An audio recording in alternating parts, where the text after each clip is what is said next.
was a woman who was dying of cancer. Her husband was doing all her care. It was a remarkable, wonderful relationship between the two of us.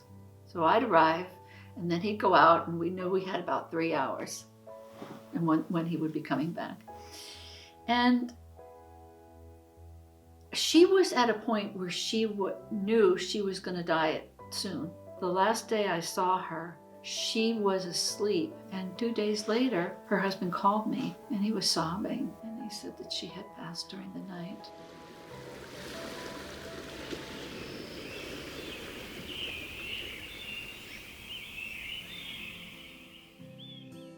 She got involved in skating.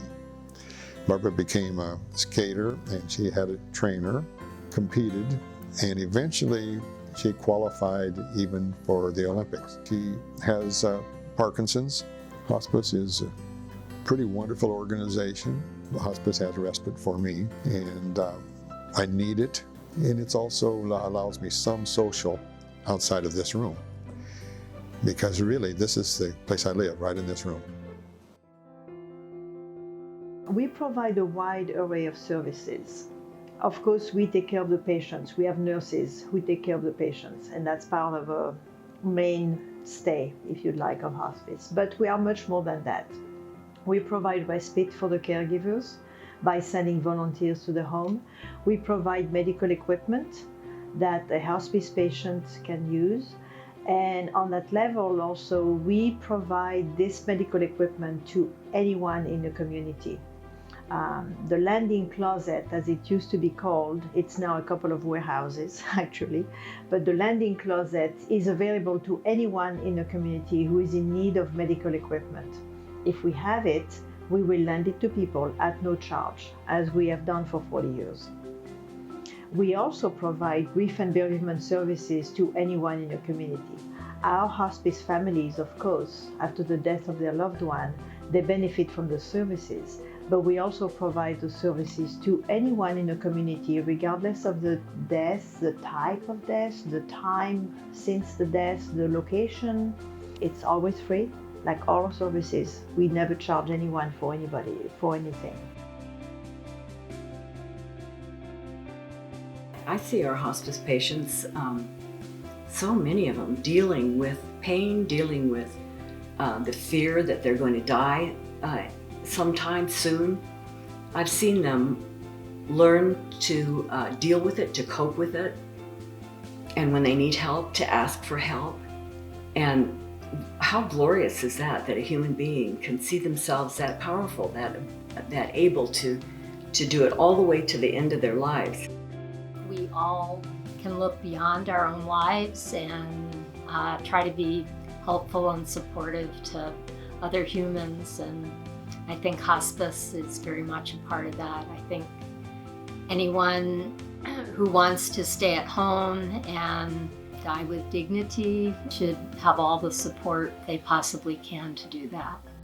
We've both been through losing our parents and taking care of them at the end of life, and it gives you an opportunity to kind of pass along whatever wisdom that you gathered when you went through that experience yourself. I just feel really calm and peaceful, and sitting quietly with someone for a matter of minutes or hours is so unusual. I don't even need to talk. Just sitting quietly, the kind of energy that we exchange is very therapeutic for me.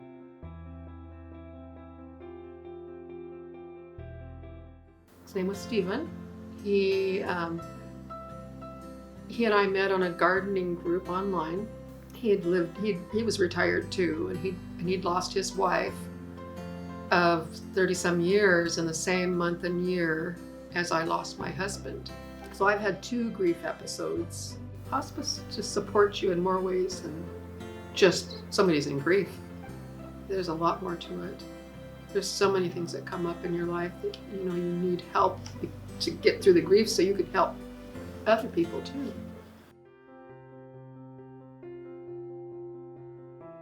It's just very satisfying to me to be part of an organization that helps people when they're truly in need. when they're maybe at their most vulnerable. And if this organization can help people get through that time, and ease the burdens that they have, it's just gratifying to be a part of that. So when we moved to the area, I just was researching different organizations that I could get involved with.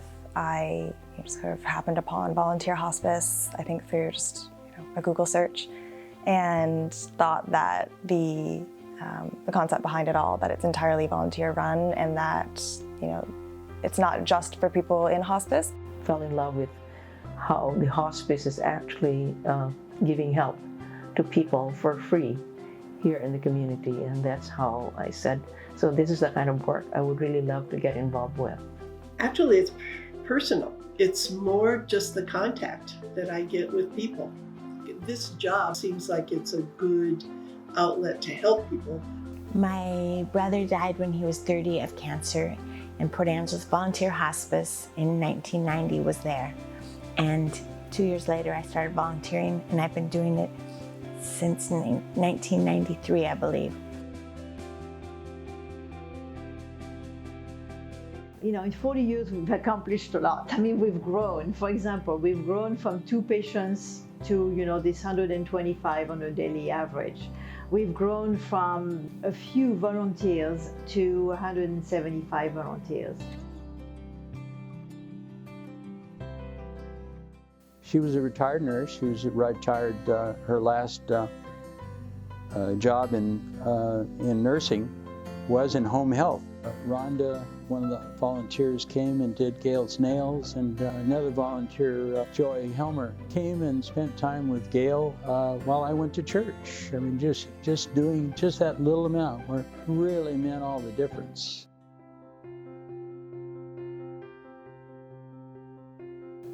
Some volunteers do a lot of hours. They have the time, they have the energy. Some volunteers only contribute a few hours a year. And so we really, my role is to find a place so the volunteers will be happy doing what they're doing at the level they want to do it.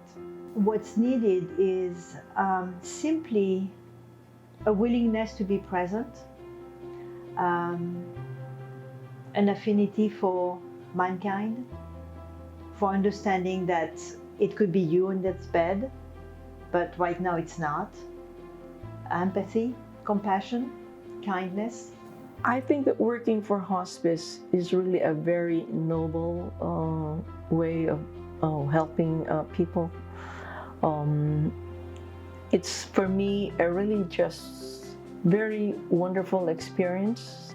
I think the most fulfilling element of working with volunteer hospice or volunteering with volunteer hospice is being able to connect with people when they're in this pretty big transitional time of their life. I think that in our culture we kind of shy away from death and dying. I always think it needs to be a win-win, but I would tell somebody, don't get discouraged if the first few times you go and try and figure out what you want to do, it isn't a fit. I think it takes a while to get the fit, but I would encourage them not to get discouraged if it's just not right the first few times. Just keep your eyes open and just keep trying to get the right thing for you. A lot of times people expect it to be really depressing or dismal or horrible, scary sort of thing. That is not true. Just because the person is terminally ill, they're still really cool people, and they've got so many stories. I would say to somebody who's thinking about it, try it. And just see if it suits you, if it's a fit for you. And if it's not, it isn't, and that's okay too. What would you say to people who might be thinking about volunteering with hospice? I say do it.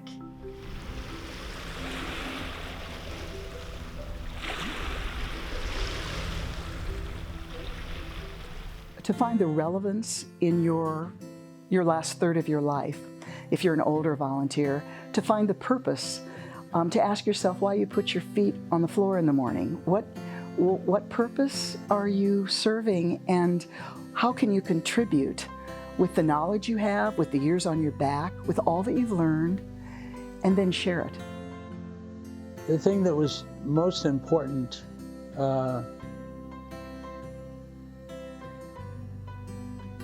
is the fact that